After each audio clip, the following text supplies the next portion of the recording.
All right.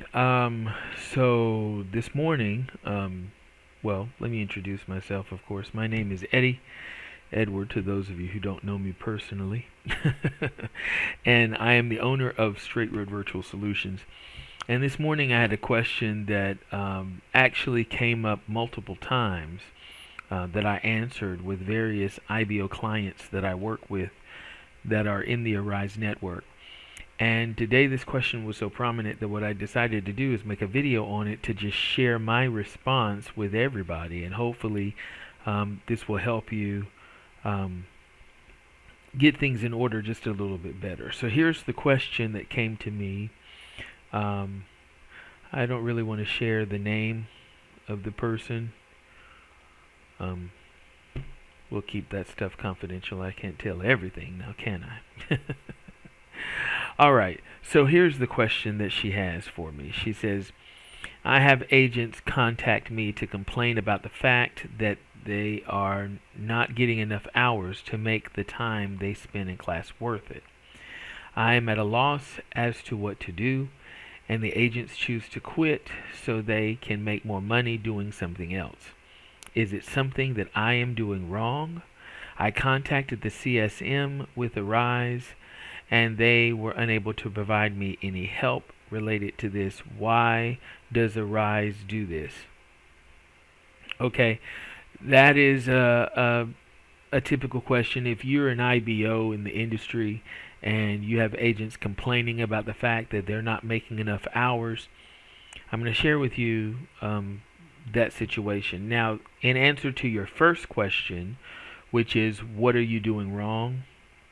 The answer is nothing necessarily. I don't think that you're actually doing anything wrong, but there is a situation there in which there are some things that you are not doing. Okay? You've met the primary responsibility of the IBO, which is to bring the agent to the company. But now your responsibility doesn't stop there. Okay? You have to support your agent. Now remember, the CSM is an employee of Arise, and that acronym stands for Customer Success Manager. Now I stated in a previous video at some point that you're not the customer. The job of the CSM is to ensure the success for the client. It is your job to provide support for the success of your agent.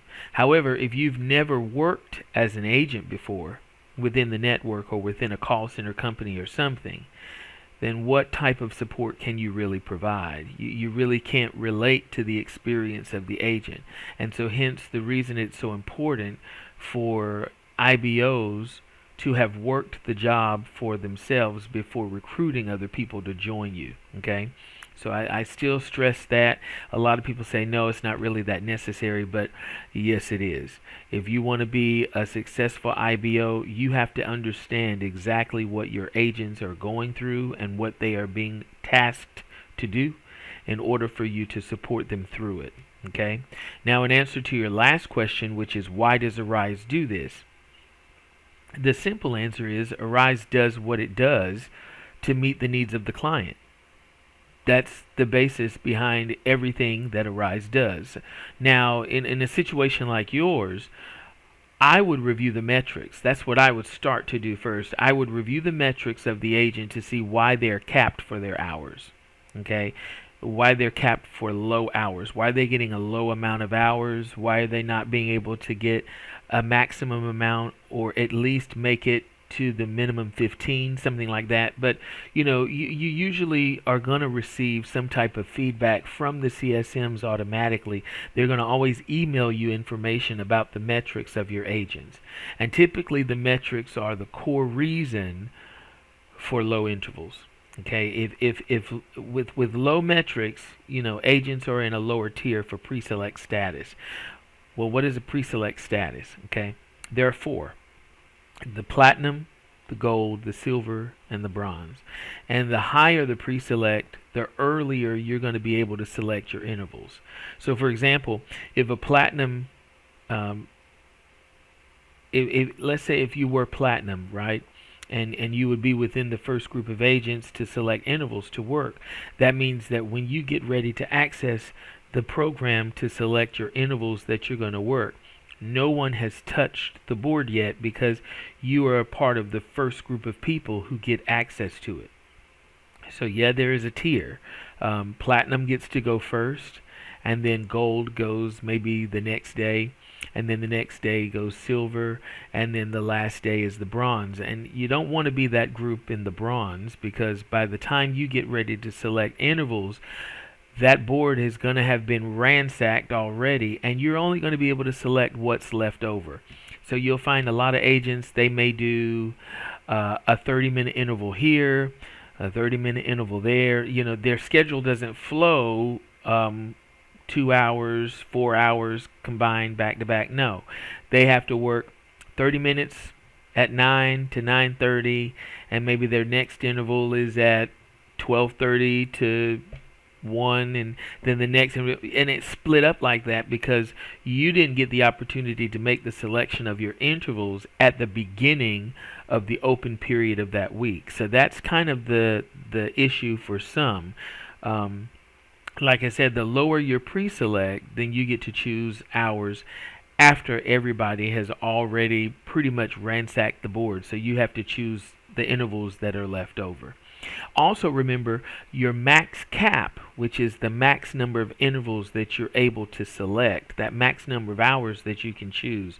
That max cap is also controlled by those factors related to the metric. So you have to be watching that. So if your agent comes to you saying that they're not getting a lot of hours, that they're low on intervals for some reason, and the system is not letting them select more than, a low amount, look at those metrics. If the problem is AHT or NPS or something like that, then you need to know where the agent is struggling. And once you've identified the problem, then you can work with that agent through role plays and things of that nature to strengthen their area of weakness. And you may want to meet with the agent through a virtual room and go over those strategies to help them become more confident in the area in which they're falling short. So be sure to motivate and encourage them, and their stats will improve if they're seriously wanting to do better. Okay. Also, one other thing that I would do is I would have the agent schedule a performance enhancement session with their assigned QAPF and ask them to share the time and the location of the session so that you can attend that session with the agent. Just have them to schedule it on the calendar for that QAPF, and then have them to send you the time for the meeting and the link to the meeting so that you can join in with them on that session. Just become a more hands-on IBO. You didn't think that you would make a lot of money doing this by doing nothing, did you? I can hear some of you saying right now, I didn't think I was going to have to do all of that.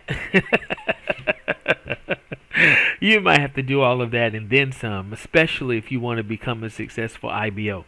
And finally, another potential issue that may be brewing is the call volume becomes too low for the client during a certain season, and the client no longer needs many agents available to work for them. So you have to ask your agent as well, when they have low numbers of intervals, ask the agent, how many calls are you getting when you do get to service? When you begin to notice a sharp change in the call volume, in my opinion, it may be time to look for another client to service. I do that often. I can recall actually servicing 3 clients at one time because, if one client's volume of calls drops low, then of course the intervals that they may need you to work is going to also drop low. And as a result, I've got 2 other clients that are backups for me. So when low on the primary begins, I've got other clients that I can work for to fulfill the responsibilities that I have financially by being able to work the hours that I need to work in order to maintain my financial budget. Okay, so as soon as you begin to notice a major reduction in the call volume, I immediately start checking the opportunity board for new client opportunities. Like I said, you don't have to quit the client that you're currently working for, but having a second and even a third client gives you the best chance at the stability of maintaining higher access to intervals so that you don't fall short on your required funding. Well, that's pretty much it for that question. That's what I got for you today. Good luck to you. Take care.